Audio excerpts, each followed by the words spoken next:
In this video, I will show you how to change the language of your Samsung Smart TV to any language you want. Now to do this, from the home of your Samsung Smart TV, you want to navigate horizontally to the settings where you have the settings icon. So just navigate horizontally to the left hand side until you get to the settings, which is this gear icon. Now go ahead and select it.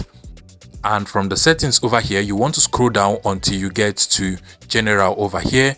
Go ahead and select general and then scroll down again until you get to system manager. Select that option.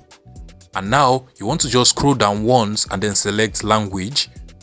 Now from here, you can go ahead and change the language of your Samsung Smart TV to whatever language you want. In my case, I have the Yoruba language over here, so I'll just go ahead and select it.